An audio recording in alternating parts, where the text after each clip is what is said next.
বিসমিল্লাহির রহমানির রহিম। আলহামদুলিল্লাহি রাব্বিল আলামিন ওয়াসসালাতু ওয়াসসালামু আলা আশরাফিল আমবিয়া ওয়াল মুরসালিন নবিয়িনা মুহাম্মাদিন ওয়া আলা আলিহি ওয়া আসহাবিহি আজমাইন ওয়া বা'দ। আমরা ইতিপূর্বে আপনাদের সাথে অনলাইনে কিছু দার্স শেয়ার করেছি, ঠিক না? কারা কারা শুনেছেন অনলাইনে দেখি? অনলাইনে মাশাআল্লাহ অনেকেই আছেন। তাহলে এর আগে আমরা এখানে বসেও দার্স দিয়েছি, ঠিক না? কিন্তু এটা অনেক আগে। অনলাইনে আমরা যে দার্স শুরু করেছিলাম সেটাকে আমরা ধারাবাহিকতা রক্ষার্থে সামনে এগিয়ে যাচ্ছি। অনলাইনে আমরা আকিদাত তহাবিয়া, ইমাম তহাবির যে আকিদা তার ব্যাখ্যা করছিলাম। তো আমরা আমাদের মতো করে এটাকে সাজিয়ে ব্যাখ্যা করছিলাম। সরাসরি ইমাম তহাবি যেভাবে লিখেছেন সেভাবে নয়, আমরা সেটাকে তাওহীদের তাকসিম অনুসারে ভাগ করে আলোচনা করছিলাম। ওনার কথার বাইরে যাইনি, কিন্তু ওনার কথাটাকে আগ পিছ করে আমরা আলোচনা করতেছিলাম। তো আমাদের ইমাম বলছিলেন এক জায়গায়, ওয়াল আরশ ওয়াল কুরসি হাক্কুন, আরশ এবং কুরসি হক, আরশ এবং কুরসি হক, এটা আমরা আলোচনা করেছিলাম। গত সর্বশেষ যে আলোচনা ছিল আরশের উপর আলোচনা ছিল, আরশের উপরে আলোচনা ছিল। তো এই নিয়ে আমরা আরশের উপরে বিস্তারিত আলোচনা করেছি। আমরা বলেছিলাম যে কোরআন এবং সুন্নায় আরশের যে বর্ণনা এসেছে এতে আমরা প্রায় 26-27টি বৈশিষ্ট্য বর্ণনা করেছি। যে আরশের বৈশিষ্ট্য এতগুলো। আরশ একটা সৃষ্টি, প্রকাণ্ড সৃষ্টি, সবচেয়ে বড় সৃষ্টি। আরশ কোনো ধরে নেওয়া জিনিস নয়, বরং এটা বাস্তব জিনিস, এটা আমরা বলেছিলাম। তো এবং আরশ কুরসি হক, এটা ঈমান আনতে হবে, এটা রুবুবিয়তের অংশ, রবের সাথে সম্পৃক্ত। আমরা জানি যে রবের সাথে সম্পৃক্ত বিষয় হচ্ছে, রবের সাথে সরাসরি সম্পৃক্ত করি আমরা কথায় কথায় তিনটে জিনিস করি। একটি হচ্ছে রব আল্লাহ সুবহানাহু ওয়া তাআলা যা সৃষ্টি করেছেন, যেমন কি আপনি আব্দুল্লাহ, আল্লাহর বান্দা। তো আপনি আব্দুল অর্থাৎ আব্দুর রব, অর্থাৎ রবেরও বান্দা, অর্থাৎ রবের স্রষ্টা এবং সৃষ্টির সম্পর্ক। যেমন আপনার সাথে আল্লাহ সম্পর্ক কি? স্রষ্টা সৃষ্টির সম্পর্ক, স্রষ্টা সৃষ্টির সম্পর্ক। তো অনুরূপভাবে মুহাম্মদ সাল্লাল্লাহু আলাইহি সাল্লামের সাথে আল্লাহ সম্পর্ক কি? স্রষ্টা সৃষ্টির সম্পর্ক। তারপরে এই যত পাহাড় পর্বত নদী নালা এগুলো সম্পর্ক কি? স্রষ্টার সৃষ্টির সম্পর্ক। মক্কার কাবা স্রষ্টার সৃষ্টির সম্পর্ক। আর একটা সম্পর্ক আছে আল্লাহর সাথে দুনিয়ার অন্যান্য জিনিসের, সেটা কি? যেমন আল্লাহ তাআলা কিছু করেন, আল্লাহ তাআলা কিছু করেন, যেমন তিনি রাগ করেন, তিনি খুশি হন, তিনি সন্তুষ্ট হন। তারপরে এইটা একটা সম্পর্ক, এটা আল্লাহর সাথে, আল্লাহর কর্মের সাথে আল্লাহর সম্পর্ক। কর্ম, কাজের সাথে আল্লাহর সম্পর্কটা। একটা হচ্ছে কাজ হয়ে যাওয়া, যেমন আমি সৃষ্ট হয়ে গেছি, যেমন আরেকটা হচ্ছে আল্লাহ একটা কিছু করেন, এটা সৃষ্ট, ওইটা দ্বারা আরেকটা কিছু হয়ে যায় নাই, তৃতীয়টা হয় না। যেমন তিনি কুন বললে আমি হই, তো কুনটা তার কথা, হয়ে যাওয়াটা আরেকটা সৃষ্ট জিনিস হয়ে গেছে। তাহলে দুইটা ভিন্ন ভিন্ন জিনিস আছে, বুঝতে পারছেন? তো আল্লাহর সাথে একটা সম্পর্ক হলো, একটা হচ্ছে স্রষ্টার সাথে সৃষ্টির সম্পর্ক, আর একটা হচ্ছে আল্লাহর বাণীর সম্পর্ক, কথা যেটা কালামুল্লাহ, এটা আল্লাহর গুণ হইতে পারে, এটা আল্লাহর গুণ। আর একটা জিনিস আছে, সেটা হচ্ছে আল্লাহ নিজের জন্য করেন কোনো কিছু, সেটাও গুণ, কিন্তু এটা সৃষ্টি নয়। যেমন তিনি আরশের উপর উঠেছেন, যেমন তিনি প্রথম আসমানে নেমে আসেন, এগুলিও আল্লাহ তাআলার গুণ, এগুলো আল্লাহ তাআলার গুণ। তো এখন সমস্যা হচ্ছে কয়েক রকমের। যারা বিশুদ্ধ আকীদায় বিশ্বাস করে না, তারা সবগুলিকে সৃষ্টি বলে। মুতাজিলারা বলে সব সৃষ্টি, আল্লাহ ছাড়া সবই সৃষ্টি। এর অর্থ হচ্ছে আল্লাহ রাগ করা সৃষ্টি, আল্লাহ তাআলা খুশি হওয়া সৃষ্টি, আল্লাহ প্রথম আসমানে নেমে আসা সৃষ্টি, আল্লাহ কথা বলা সৃষ্টি, সব সৃষ্টি হয়ে গেছে। এই জন্য তারা কোরআনকেও সৃষ্ট বলে, বুঝতে পারছেন? এই জন্য কোরআন তো আলাদা জিনিস, সুতরাং সৃষ্ট হয়ে গেছে না। এটা তো তিনি কথা, তার তো বাণী, এটা আলাদা কিছু হয়ে যায়নি, এটা তার বাণী হিসেবে আছে, আরেকটা কিছু হয়নি। সুতরাং এটা কি আল্লাহ তাআলারই সিফাত হিসেবে আমরা ধরি। আচ্ছা, আরেকটা আছে আল্লাহ তাআলার জীবন, আল্লাহ জীবন একটা হায়াত, হাইয়ুন আসলে তিনি হাইয়ুন, অর্থ তিনি চিরঞ্জীব, হাইয়ুন কাইয়ুম, সবকিছুর ধারক। তো এই যে এগুলিও গুণ, এগুলিও আল্লাহ সবাই স্বীকার করে, কিন্তু ওরা এগুলো স্বীকার করে কেন? এগুলো তো কোনো সমস্যা নাই, কিন্তু আল্লাহ কিছু করবেন এটা হতে পারে না। করলে তো আল্লাহ নতুন হয়ে গেলেন, নতুন হতে পারবে না, পুরাতন হতে হবে আল্লাহ তাআলাকে, এই জন্য তারা এগুলো অস্বীকার করে থাকে। তো এই আলোচনা আমরা যখন আরশ কুরসির বিষয়টি আসে, আরশ একটা প্রকাণ্ড সৃষ্টি, তো আল্লাহর সাথে সম্পর্ক কি? স্রষ্টা সৃষ্টির সম্পর্ক। আল্লাহ আরশের উপর উঠেছেন, এটা কি হবে? নিজের কাজ। এটা কি আল্লাহ, এটা আল্লাহর সিফাত, এটা একটা গুণ হবে, কারণ এটা কোনো আলাদা কিছু হয়, এটা তার সাথে সম্পৃক্ত, আলাদা কিছু একটা তৈরি হয়ে যায়নি, বরং এটা তার একটা কাজ। তো তার কর্মটাকে যেহেতু আলাদা কিছু হয়ে যায়নি, এটাকে আল্লাহর সিফাত হিসেবে নিতে হবে।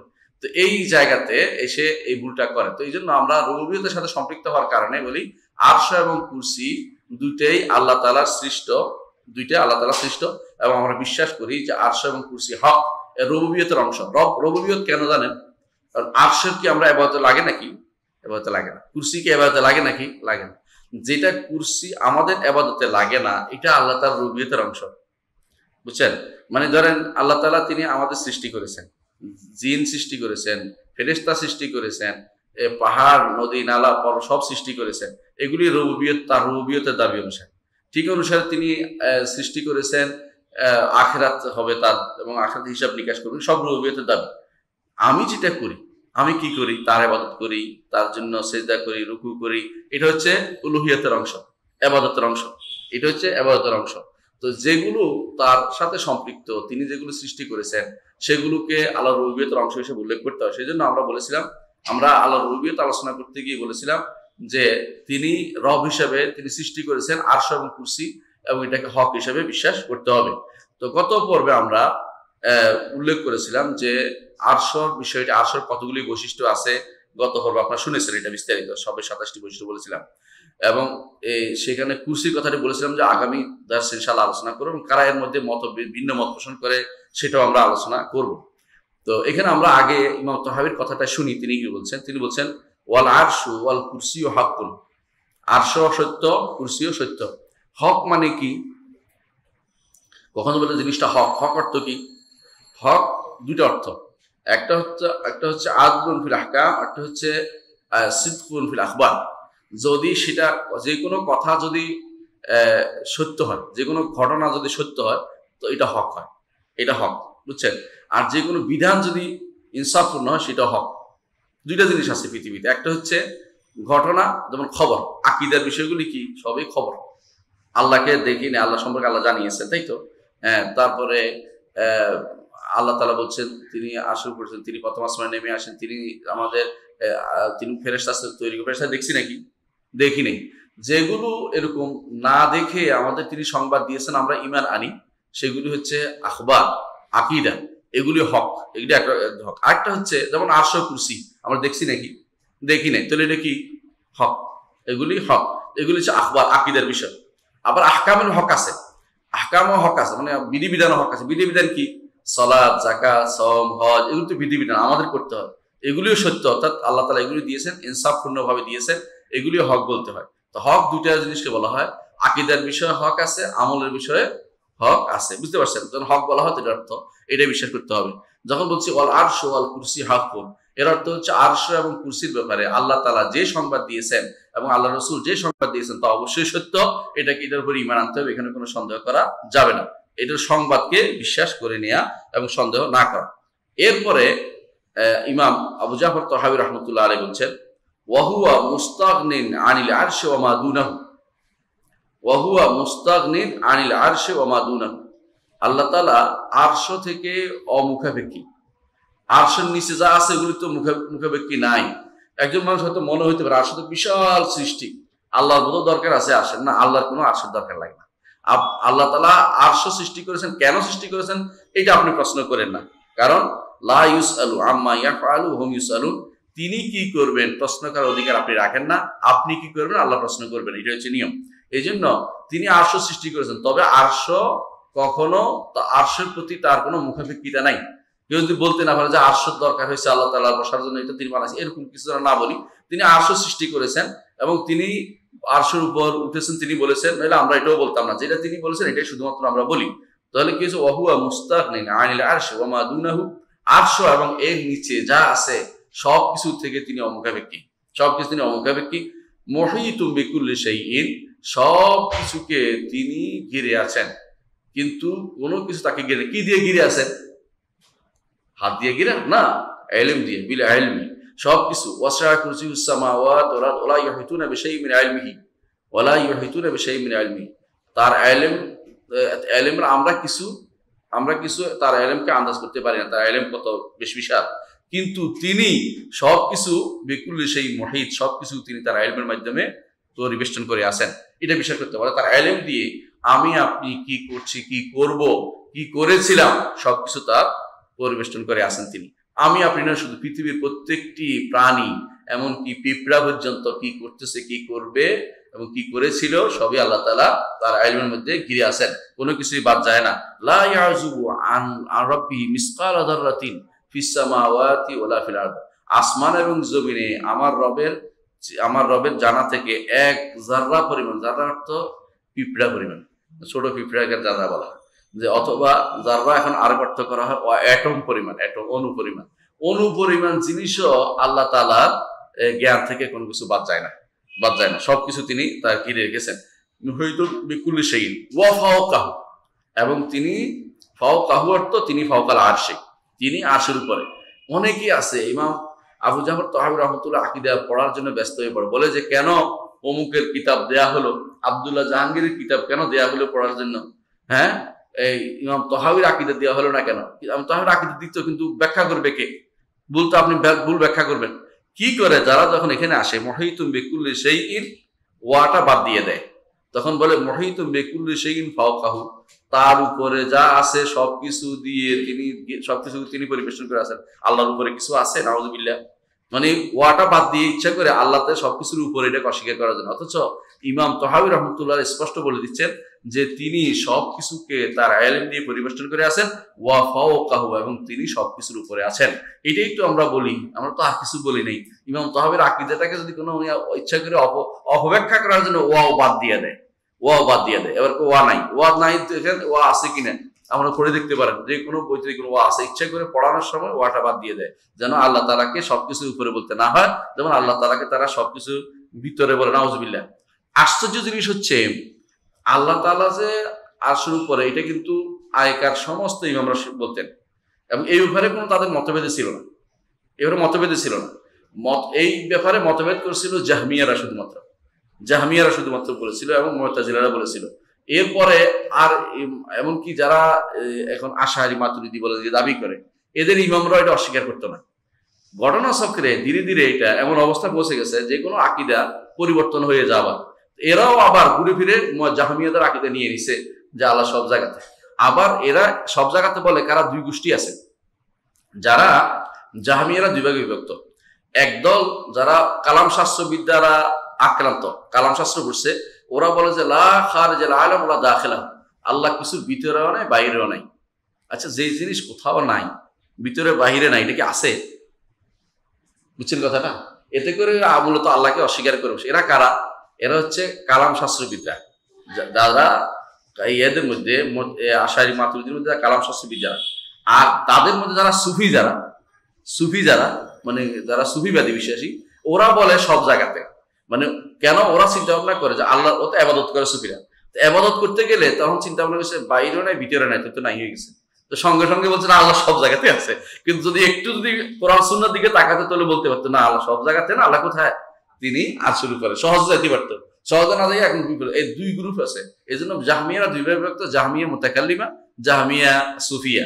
সুফিরা বলে সব জায়গায়, আর যারা মুতাকাল্লিম বলে এটা বলে ভিতরে নাই বাইরে কোথাও নাই, আল্লাহ নাই, মানে আল্লাহ হয়ে গেছে। তো নাউযুবিল্লাহ, এরকম অবস্থা। আবার বললো যে হ্যাঁ তিনি একটার অস্তিত্ব আছে, তো কোথায় আছে এটা আবার বলা যাবে না, ইঙ্গিত করা যাবে না, আগে যেখানে আছে সেখানেই ছিল। হ্যাঁ, এটা কিরকম?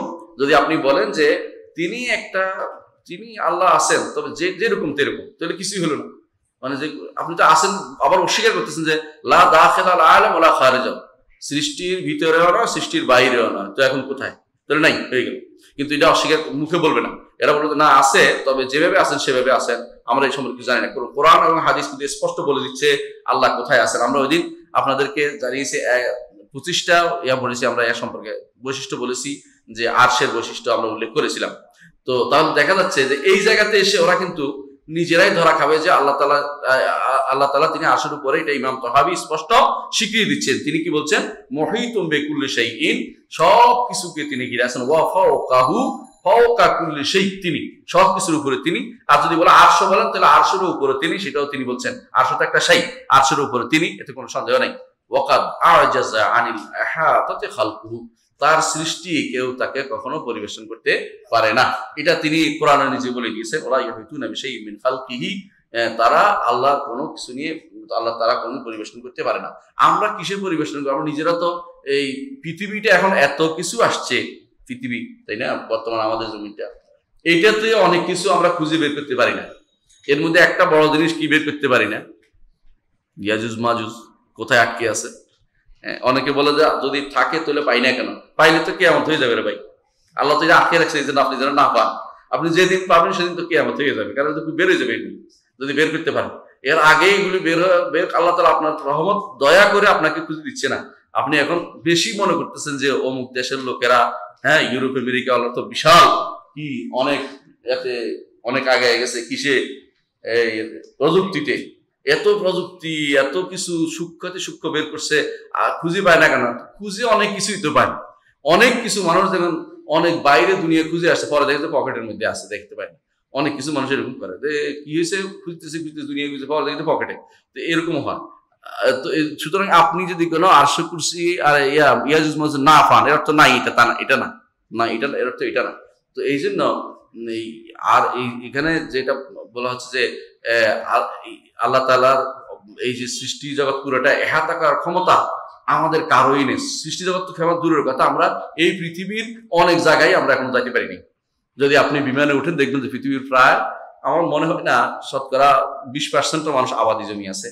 বেশিরভাগ বিমানে উঠলে দেখবেন যতদূর যান শুধু কেবল খালি জায়গা রয়েছে। সামান্য কিছু জায়গাতে মানুষ বসতি আছে, পুরা পৃথিবীতে খালি জায়গা। আর যদি সৌদি আরব যাবে, রবুল খালি নামে একটা জায়গায় আছে, অর্থাৎ পুরো রব অর্ধেকের চতুর্ভাগ 4 ভাগের 1 ভাগ খালি, কিছুই নেই ওখানে, মানুষ যায় না। এরকম সারা বিশ্বের অনেক জায়গাতে। তাহলে আপনি সবকিছু এই পৃথিবীর চোখের সামনে পরিবেশন করতে পারেন না, তো আল্লাহ তাআলা সৃষ্টি পুরোটা পরিবেশন করার প্রশ্নই আসে না। তাহলে এই জন্য আমরা আল্লাহ তাআলার সৃষ্টিকে কখনো পরিবেশন করতে পারবো না। এটাই হচ্ছে ইমাম তহাবী রহমতুল্লাহ আলাইহির বক্তব্য। আমরা এখন কুরসি সম্পর্কে কিছু আলোচনা করতে চাই। তার আগে আমরা গত পর্বে যেখানে থেমেছিলাম সেখানে আলোচনা করতে, সেটা হচ্ছে আমরা কিছু গুরুত্বপূর্ণ বলেছিলাম যে আরশের কিছু সিফাত বলেছিলাম, আসলে বৈশিষ্ট্য বলেছিলাম। তার মধ্যে আজকে কয়েকটা বৈশিষ্ট্য বলে বাকি আলোচনাটা করব। 1 নম্বর হচ্ছে, আমরা বলেছিলাম, সর্বশেষ বলেছিলাম যে আল্লাহর সবচেয়ে নিকটতম সৃষ্টি হচ্ছে আরশ। নিকটতম সৃষ্টি কেন নিকট বলা যাবে? অনেকের কাছে আশারি মাতুরিদিরা নিকট বললে বলছে হ্যাঁ আল্লাহকে তো জায়গা করে ফেলবো। তো আমরা হাসরের দিন আল্লাহকে দেখবো কিনা? দেখবো। জান্নাতে গেলে আল্লাহ দেখবো কিনা? দেখবো। তো এটা কি দূর থেকে নাকি? আল্লাহ তাআলা হাদিসে আছে, রাসূলুল্লাহ সাল্লাল্লাহু আলাইহি ওয়াসাল্লাম বলেছেন হাসরের দিন আল্লাহ তাআলা কোনো বান্দাকে কাছে ডাকবেন, কাছে ডেকে তার থেকে জিজ্ঞাসা করবেন তুমি এটা করছো কিনা, বলে হ্যাঁ করছি। তো সাতারতুহা লাকা ফিদ দুনিয়া ওয়া আনা আস্তুরু আল আন, দুনিয়াতে গোপন করছিলাম, যাও আজকে পার করে দিলাম। সুবহানাল্লাহ। তাহলে কাছে ডাকবেন কিনা? কাছে ডাকবেন। এখন তো কাছে ডাকাটা ওদের কাছে নিষিদ্ধ। কাছে ডাকলে তো তাহলে তো সত্তা হয়ে গেল, তো সৃষ্টি হয়ে গেল। সৃষ্টি না আমার কাছে ডাকেন, আচ্ছা এটা এই ধরনের হয়ে গেল দাবি করতে করতে আপনি কোরআন সুন্নাহকে অস্বীকার করবেন, এটা কোন ধরনের কথা? আল্লাহ তাআলা যেভাবে ইচ্ছা সেভাবে বান্দা নিকটবর্তী হন, এটাকে অস্বীকার করার কোনো জো নাই, অস্বীকার করতে পারবেন না। সেভাবে আরশ হচ্ছে আল্লাহ তাআলা যখন কথা বলেন, আমরা হাদিসে পড়েছি, আল্লাহ তাআলা যখন কথা বলেন প্রথম কারা শুনে?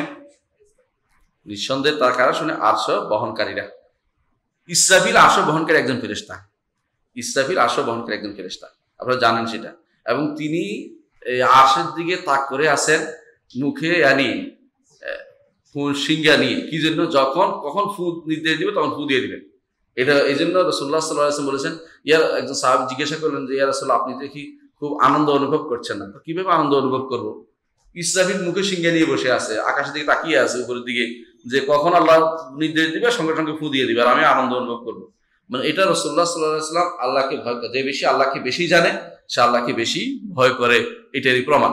তো এই জিবরিল ইসরাফিল আলাইহিস সালাতু ওয়াস সালাম তিনি আরশে বহনকারী। এরকম আরশের বহনকারী আরো আছে। কোরআন কারীমে আল্লাহ তাআলা বলেছেন ওয়া ইয়াহমিলু আরশা রাব্বিকা ফাওকাহুম ইয়াওমাইদিন তামানিয়া, সেদিন আরশ বহন করবে 8 দিন 8 জন। সেদিন আরশ বহন, সেদিন কোন দিন? কিয়ামতের দিন। কিয়ামতের দিন আরশ বহন করবে 8 জন। এই আরশ বহনকারী ফেরেশতা 8 জন। এখন তো 4 জন, এই ব্যাপারে সরাসরি কোনো হাদিস নাই। আমরা শুধুমাত্র বলে থাকি, বিভিন্ন গল্প বিভিন্ন কাহিনীতে আসছে এবং কোনো কবিতাতেও আসছে, সাহাবীদের কবিতা আসছে, কিন্তু হাদিস হিসেবে আসে না, যেহেতু আমরা এই জন্য বলি না। আমাদের মনে আছে একবার আমি মসজিদ নববীতে আমার ওস্তাদকে জিজ্ঞাসা করেছিলাম, শেখ আব্দুল মোহসেন আব্বাদকে, যে আরশ বহনকারী ফেরেশতা কয়জন? তিনি বলছেন 8 জন। তাই আমরা যেটা তো কিয়ামত দিন, এখন কি ভিন্ন আছে নাকি আমার তো জানা নেই। মানে উনি এত স্বাভাবিক বলে তো আমার তো জানা নেই, মানে আমি যে মানে আরেকটা বলাইবো না যে এটা হয় না, মানে সত্যটাই বলেছেন না আমার কাছে আর জানা নেই, আমার কাছে আটটা জানা আছে, সহজে বলে দিন এটি। কারণ কোরআন আয়াত অনুসারে ওই ইয়াহমুলু আরশ রাব্বিকা ফাওকাহুম ইয়াওমাইদিন সামানিয়া, সেদিন আটজন আল্লাহ ফেরেশতা আল্লাহ তাআলা আরশ বহন করবেন। এই ফেরেশতাদের বিভিন্ন সূরত বিভিন্ন হাদিসে আসছে, এই ফেরেশতাদের সূরত আসছে, কেউ কোনটা এই সূরত কোনটা এই সূরত, কিন্তু সবই ফেরেশতা, ফেরেশতা ছাড়া অন্য কিছু নয়। কেউ যদি মনে না করে যে ছাগলে, কেউ কেউ মনে করে পৃথিবীতে ভূমিকম্প হলে যে এরকম করছে ছাগলের মাথা দিয়ে পৃথিবীর নাড়া দিছে, এই জাতীয় জিনিস যেন বিশ্বাস না করি আমরা। এগুলি হচ্ছে গল্প গুজব ছাড়া কিছুই নয়, এগুলি শরীয়তের অংশ নয়, এগুলো যেন বিশ্বাস না করি আমরা, কেমন? আচ্ছা, তো আল্লাহর সবচেয়ে নিকটতম সৃষ্টি যা বলছিলাম এটা হচ্ছে কি? আরশ। আরশ নিঃসন্দেহে, এবং এটা হাদিসে আছে, আপনারা জানেন এই হাদিসটি ইমাম মুসলিম বর্ণনা করেছেন যে আল্লাহ তাআলা যখন কোনো কথা বলেন বা সিদ্ধান্ত নেন তখন তার হামালাতুল আরশ, যারা আরশ বহনকারী তারা তাসবিহ পাঠ করতে থাকে। তারপর তাদের আসমানে প্রথম তাদের সাথে লাগানো যে আসমান, আরশের সাথে কাছাকাছি কোন আসমান? এটা সপ্তম আসমান। তারা তাসবিহ পাঠ করে, এই তাসবিহ প্রথম আমাদের নিকটতম আসমানে পৌঁছে যায়, নিকটতম আসমানে পৌঁছে যায়। এরপরে এই হামালাতুল আরশ যারা নিচে আসমানে আছে, আরশের নিচে, এরা জিজ্ঞাসা করে কি রব কি বলছেন? কাদের জিজ্ঞাসা করে? আরশ বহনকারীদের। আরশ বহনকারী জিজ্ঞাসা করেন মাদা ক্বাল রাব্বুকুম, তোমাদের রব কি বলেছেন? ফা ইউখবিরুনাহুম মাদা ক্বাল, তখন তারা বলে যে এই নির্দেশ দিছে, এই নির্দেশ দিছে। ওয়া ইস্তাখবিরু বা'দু আহলিস সামাওয়াতি বা'দান, তখন এক আসমানের ফেরেশতারা আরেক আসমানের ফেরেশতাদেরকে খবর দেয়। তুম হাত্তা ইয়াবলুগাল খাবরু হাদিস সামায়, দুনিয়া শেষ পর্যন্ত নিকটবর্তী এই দুনিয়াতে, এই দুনিয়া বলতেছি কেন, আসলে দুনিয়া আখিরাত তো দুনিয়া, এখন দুনিয়া, কিন্তু এটা দুনিয়া অর্থ নিকটবর্তী আসমানে এই খবরটা পৌঁছে দেওয়া হয়। তখন এখানে যে এরা কথা বলে প্রথম নিকটবর্তী আসমানে, প্রথম আসমানে, সেখানে কথা বললে তো মানুষ যারা কান পাতে, জিনের বন্ধুরা, জিনরা উপরে যায়, তো কান পাতে ওরা শুনতে পেলে এটা আয়সা কাকে বলে? ওই গণকদের বলে। গণকদের বলার পরে গণকরা এটার সাথে 100 মিথ্যা কথা বলে তখন মানুষের কাছে প্রচার করে। এখন তারা বলে যে আমরা বলছিলাম না এটা হবে, তো যা বলছিলাম মিথ্যা কথা, তো ওগুলি চিন্তা করে না, একটা সত্য হয়েছে এটাই তাদের কাছে বড় হয়ে দেখা দেয়।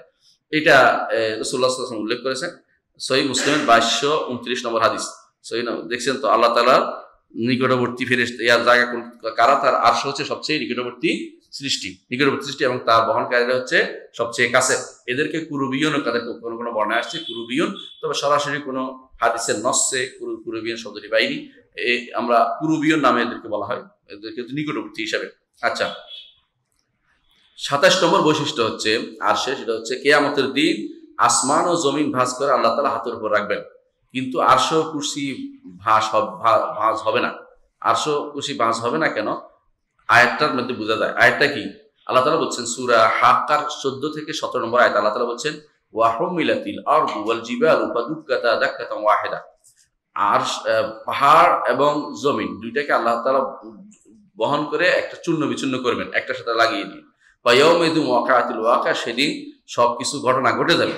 ওয়ানশাক্কাতিস সামাউ ফাহিয়া ইয়াউমাইযিন ওয়াহিয়া, আসমান ফেটে চৌচির হয়ে যাবে এবং সেদিন আর সেটার অস্তিত্ব বিলীন হবে।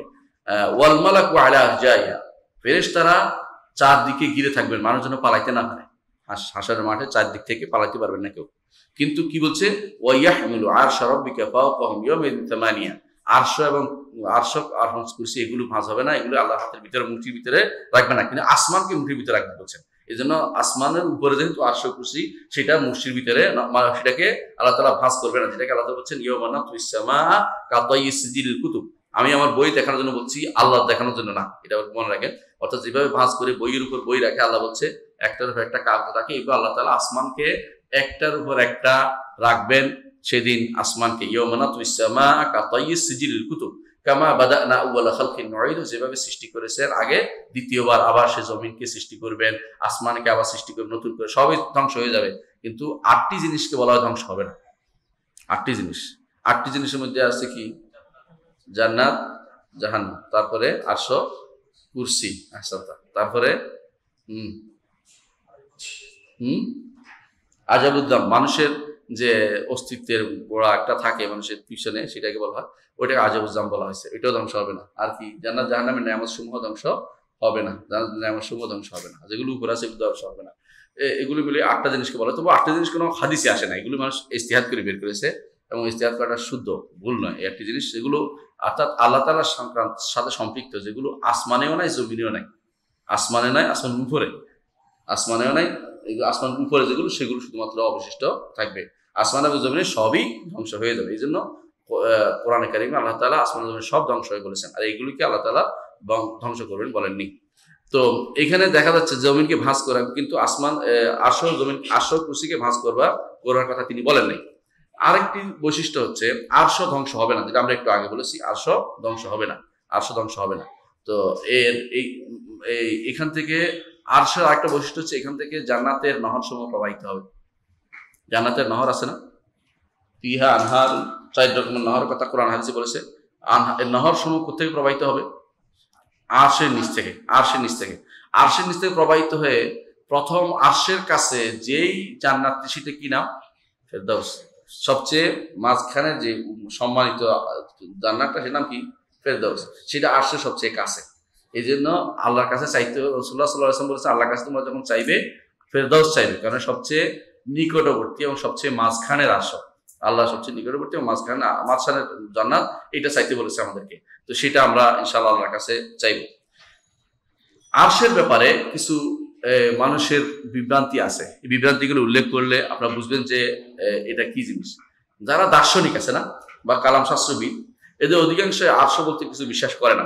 তারা বলছে যে আরশ আসলে গোলককে বলছে। আরশ হচ্ছে গোলক। গোলক বুঝেন? একটা সময় মনে করা হতো যে পৃথিবী একটা গোল, এটা কেন্দ্রিক সবকিছু ঘুরে। এখনো অনেক মানুষ মনে করে যে সূর্য পৃথিবী কেন্দ্রিক, অথবা পৃথিবী সূর্য কেন্দ্রিক। আসলে বিশ্বাস করেন কোনোটা কোনো কেন্দ্রিক না, সবগুলো আল্লাহর নির্দেশে চলছে।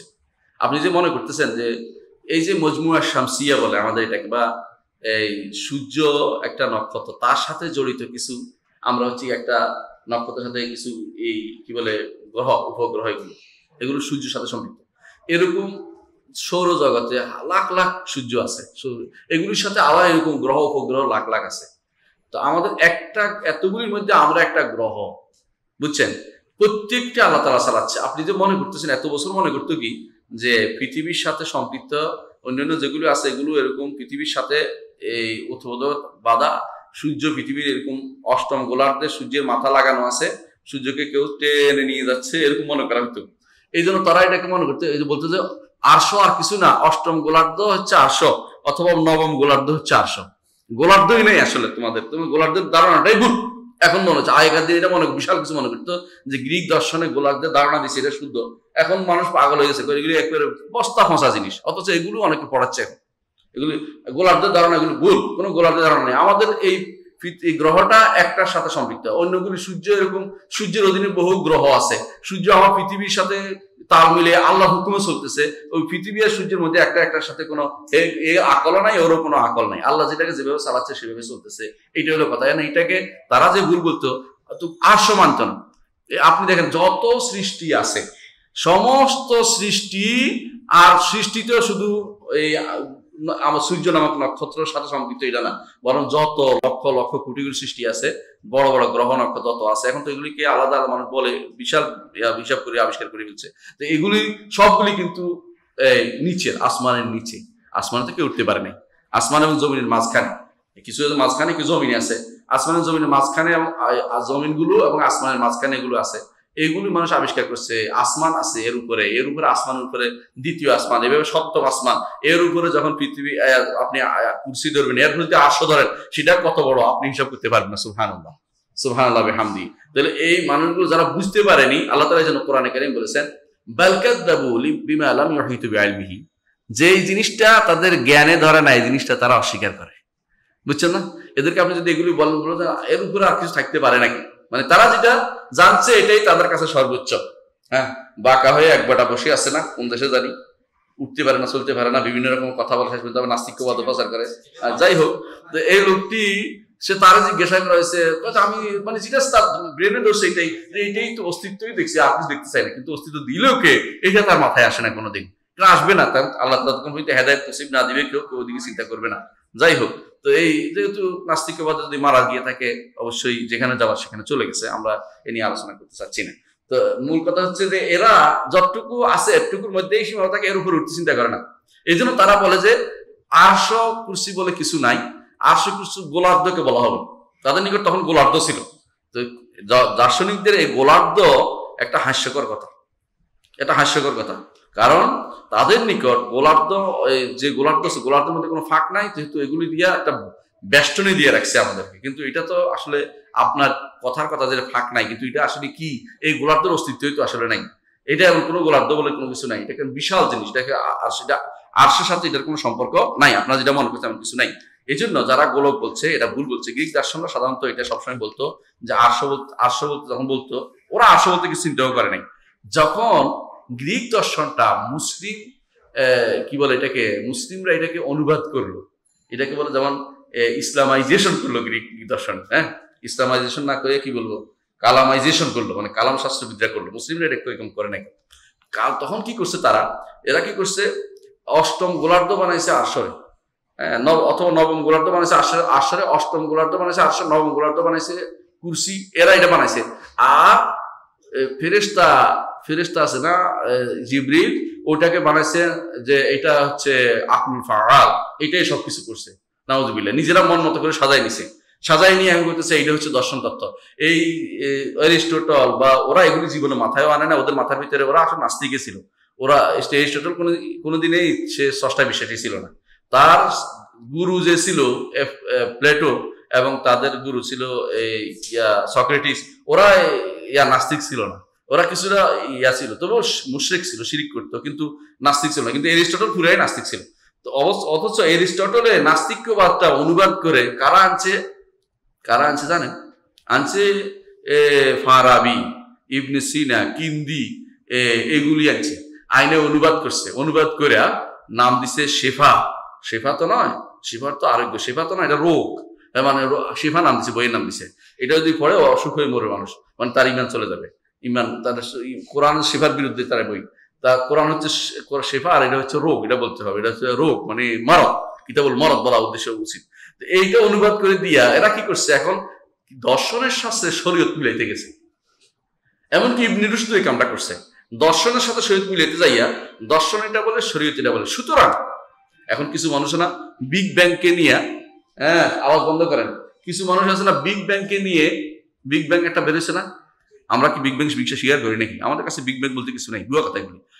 ভেড়া একটা এখন বিগ ব্যাং সাব্যস্ত করার জন্য একজনের বই লিখে ফেলছে, একজনের বহুজনের বই লিখছে।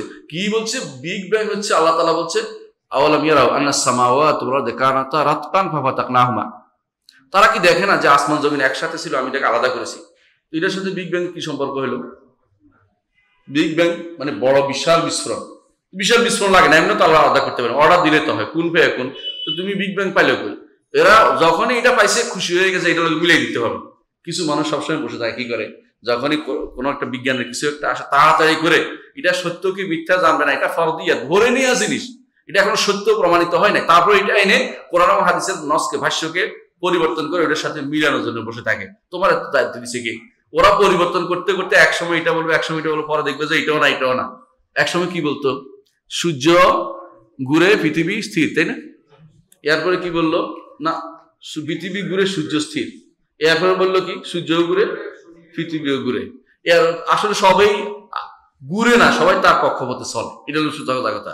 এটা কারো জন্য কেউ ঘুরে না। এখন তারা বলে যে হ্যাঁ আল্লাহ তাআলা এমন ভাবে সেট করেছেন, আল্লাহই করেছেন, যে ওখানে আলো এখানে পড়লে এখানে এই হবে, ওখানে আলো এখানে পড়লে এটা আল্লাহ এভাবে সেট করে দিয়েছেন। এমনকি এই জগৎ ছাড়া, এই গ্রহ ছাড়া অন্য গ্রহতে আল্লাহ তাআলা প্রাণের, এই মানে বুদ্ধিমান প্রাণের কোনো অস্তিত্ব দেন নাই। বুদ্ধিমান প্রাণী বলে মানুষের মতো কাউকে অস্তিত্ব দেন নাই। অন্য থাকতে পারে, খুঁজে বের করে করা, কিন্তু এরা খুঁজে বের করবে ওখানেও বোধ আছে। কিছুদিন পরে কেউ এলিয়েন বের করে, কেউ বেলিয়েন বের করে, এই জাতীয় বইবে। কেউ কেউ বলে যে অমুক জায়গাতে দেখা গেছে একটা বিমান, বিভিন্ন রকমের একজনের বিমান আসছিল আফ্রিকান গহীন জঙ্গল, কে আফ্রিকান আসে না, বাংলাদেশে আমাদের ঢাকা শহরে কোথাও নাম না দেখি একটা আসে না কেন, এটাকে ওখানে যা খুঁজে বের করে ওরা। এরা তো যেখানে কেউ যেতে পারবে না ওটাকে তারা বলে আমাদের বিশ্বাস করতে বলে, এগুলো মিথ্যা কথা সম্পূর্ণ, এগুলো কোনোদিন হয় না।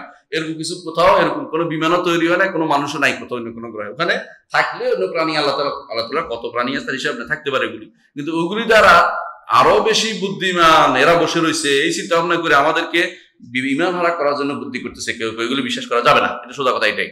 তো এরা এক সময় এই জাতীয় কথাগুলি বলতো। আর আমাদের দার্শনিকরা ইবনে সিনা, ফারাবি, কিন্দি এগুলিকে বেশি বেশি মডারেট করে এগুলিকে বলতে হ্যাঁ এটাই ঠিক বলছে। তো বলতেছে যেহেতু গোলার্ধ আছে, গোলার্ধ আর কিছু না, ওই যে কুরসি বলছে ওইটা, তারপরে তো হলো দ্বিতীয়, এরপরে গোলার্ধ, নবম গোলার্ধ আর কিছু না, এটা হলো আরশ হচ্ছে এটা, এরপরেরটা কি, এরপরেরটা হচ্ছে জিবরিল, এই জাতীয় কথাবার্তা বানাই তারা দিচ্ছে। অথচ ইবনে তাইমিয়া রাহমাতুল্লাহ আলাইহি বলেন যে এই লোকটি অর্থাৎ কে, এরিস্টটল কখনো আল্লাহর নামও মুখে আনে নাই, ওই আরশও বলে নাই, কুরসিও বলে নাই। এগুলি কি বলছে, এই বানাই এগুলি কি বলছে, এগুলি বলছে ইবনে সিনা, কিন্দি আর ফারাবি। অথচ আমার দেশে কিছু মানুষ আছে, হ্যাঁ, বই লেখে ফেলে ইবনে সিনা, ফারাবি, কিন্দি এটা হলো ইসলামের দার্শনিক। কি কামে লাগে আমার দার্শন তখন দিয়ে? ওইটা ইসলামের কোনো কাজেই লাগে না, ওইটা দিয়ে কোনো উপকারই হয়নি, ইসলামের ক্ষতি হয়েছে শুধুমাত্র, বানাই কথা বলছে। এদের দ্বারা যে উপকার হয়েছে, ইবনে সিনা দ্বারা ওই ডাক্তারি শাস্ত্রে উপকারটা হয়েছে, এটা ছাড়া ওই ডাক্তারি শাস্ত্রে তিনি থাকুক, আমার এই ইসলামের মধ্যে কিছু কিছু না নিয়ে আসুক। ঠিক ওই কিন্দি বা ফারাবি এদের দ্বারা, এদের কেউ কেউ ইয়া করছে, কিন্দির ওই ইসলামী রাজনীতি, হ্যাঁ, ফারাবির ছিল একটা রাজনীতি, যে এমন একটা দেশ হইতে হবে যেখানে কোনো শাসক নাই। এটা হাস্যকর না? কোনো শাসকের কোন দেশ আছে নাকি এরকম? কোনো শাসক নাই, একজন হলো একজন অর্ডার দিয়ে থাকতে হয়, নাহলে পৃথিবীতে একটা যেখানে কোনো শাসক নাই সেখানে প্রত্যেকে শাসন করবে, প্রত্যেকে শাসন করলে এটা একটা হজবল অবস্থা তৈরি হবে। এইটাকে মানুষ বলছে কি, ফারাবির এমন দর্শন, যে দর্শন এটাকে খুব প্রিয়, জনপ্রিয় গেছে, এটা কোনদিন বাস্তবায়িত হয় না, হবেও না, কেমন পর্যন্ত হবে না। এটা শুধুমাত্র এদের ভিতরে কিছু মানুষ আছে, একটা গবেট মার্ক একটা দিলে খুব ভালো করে খায়। এটা হচ্ছে দর্শনদের, কিছু দার্শনিকদের প্রত্যেকটি চিন্তা এরকম উল্টাপাল্টা, এগুলি তারা খুব খায়। কোরআন এবং সুন্নাহর বাইরের দর্শন কথা তাদের কাছে ভালো লাগে, এগুলি কখনো গ্রহণযোগ্য জিনিস নয়। সুতরাং এটাই কথা যে এদের এই গোলক ধাঁধা বলা যে আরশ হচ্ছে এটা গোলক, এগুলি কথা বিশ্বাস করা যাবে না, এগুলি কোরআন সুন্নাহর বাইরের কথা। আর এটা হচ্ছে দার্শনিকদের কথা। কালাম শাস্ত্রবিদরা কি বলছে? কালাম শাস্ত্রবিদেরা, এরা আসছে, কালাম শাস্ত্রবিদ কারা? দার্শনিক বলছি না, এতক্ষণ কালাম শাস্ত্র, এতক্ষণ দার্শনিক বলছে। কালাম শাস্ত্রবিদ কারা? কে কে আছে? রাজি, গাজালি, আহসানতা। তারপরে এদের সাথে আরো আছে তারপর শাহরাস্তানি, মানে কালাম শাস্ত্রবিদ মুতাজিলারা, আশায়রারা, মাতুরিদিরা, সোজা তাইটাই। আশায়রি, মাতুরিদি এবং মুতাজিলা, এই তিন দলকে ওরা নিজেরাই বলে কালাম শাস্ত্রবিদ, আমাদের দোষ নেই। এই কালাম শাস্ত্রবিদেরা তারা আসছে, তারা এখন বলছে যে না, এটা তো দেখি কোনোভাবে মিলানো যাচ্ছে না, গোলকের সাথে মিলানো যায় না, গোলকের সাথে মিলানো। তখন বলে যে আসলে এখানে আল্লাহ তাআলা আরশ বলতে ক্ষমতা বুঝেছে, আল্লাহ তাআলা আরশ বলতে ক্ষমতা বুঝেছে, আল্লাহর ক্ষমতা। আচ্ছা, আল্লাহর ক্ষমতা যদি হয় তাহলে আল্লাহর ক্ষমতা বহন করে কেউ? আল্লাহর ক্ষমতা কাছের কাছে কিছু আছে, এতগুলো যে বৈশিষ্ট্য বর্ণনা করলাম, 27টা 28টা বৈশিষ্ট্য বর্ণনা করলাম, এগুলি ক্ষমতার সাথে মিলে, তো এটা কিভাবে আপনি বললেন? তখন বলে যে এগুলি তো খবর ওয়াহেদ। তখন যদি বলে খবর ওয়াহেদ, হাদিস কোরআনও তো আছে, কোরআন তো মুতাওয়াতির, এটার কি করবেন? বলে এগুলি তাওয়িল, বাবু তাওয়িল মাফতুহ ইলা ইয়াউমিল কিয়ামা, কিয়ামত পর্যন্ত তাওয়িলের দরজা খোলা আছে, অসুবিধা কি? আমি তাওয়িল করবো। আচ্ছা, এত তাওয়িল করছেন কেন? আপনি সরাসরি মেনে নেন না? না, এটা মানলে তো আল্লাহ কিছু করছেন সাব্যস্ত হয়ে যায়, আল্লাহ কিছু করলে তো আল্লাহ নতুন হয়ে গেলেন। আল্লাহ নতুন হওয়া যাবে না, আল্লাহকে কাদিম রাখতে হবে। এই জন্য কাদিম রাখতে গিয়ে সব বদলাই ফেলবে, এটা হচ্ছে কালাম শাস্ত্রবিদের কাজ, বুঝছেন তো? হ্যাঁ, এরা সমস্যা কোন জায়গায় ভুল করছে? আরশকে রাজত্ব করলে আপনি দেখবেন যে এর সাথে বহনকারীর কোনো মিলে না, কোনো কিছু মিলে, সব জায়গায় আরশকে বহনকারী, আরশ দিয়ে কোনো আপনি বলেন, রাজত্ব বলেন, তো কি সমস্যা? আরেকটা, আরশ তোয়াফ করে, হাদিসে আছে, আরশ তোয়াফ করে কারা?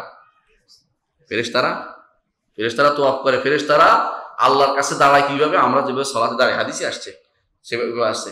আরশ রাজত্বর কিভাবে দাঁড়াবে সেটা, রাজত্বর কি দাঁড়ানো সেটা বলেন, কোনোভাবে মিলে না। কিয়ামতের দিন বহন করবে কি করে রাজত্বরে? বেহুদা কথা নয়। ক্ষমতারে কিভাবে বহন করবে? রাজত্ব কি শরীরী জিনিস নাকি? রাজত্বের পা আছে।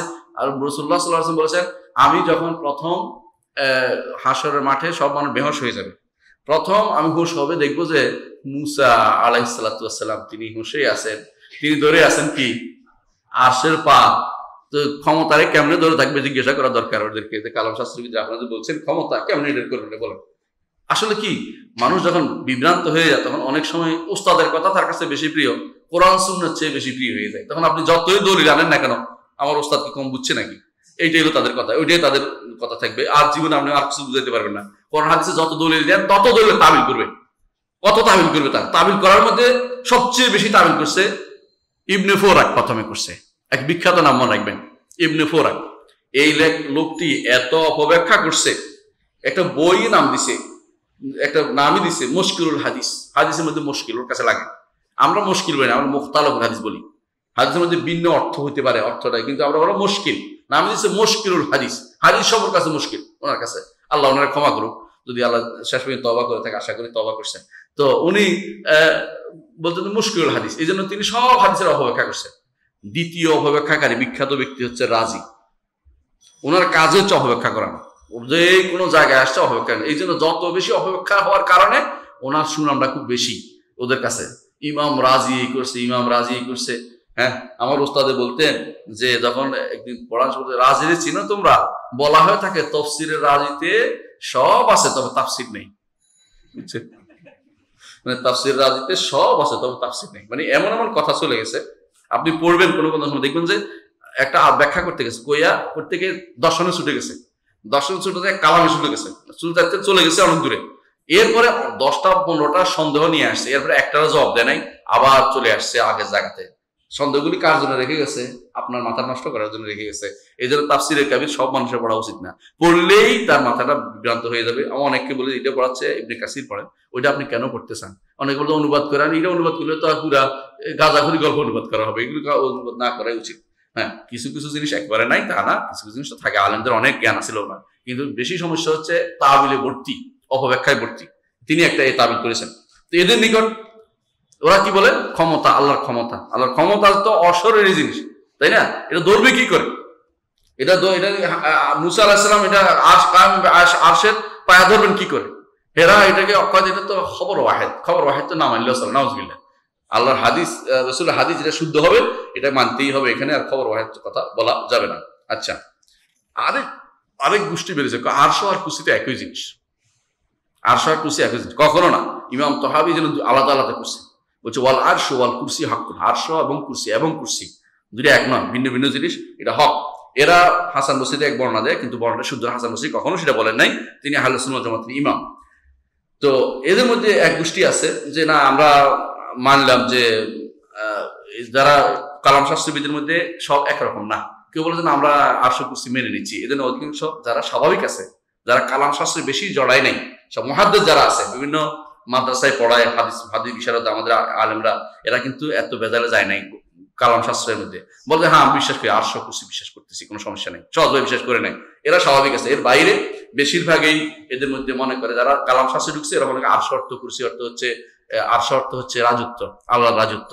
আল্লাহর রাজত্ব যদিও এটার সাথে কি মিললো? কোনো কিছুই মিলে না, কোনো হাদিসে মিল হবে না। আচ্ছা, আমরা আসি এখন আজকের দর্শে আসি। কত দর্শে আলোচনা করছি?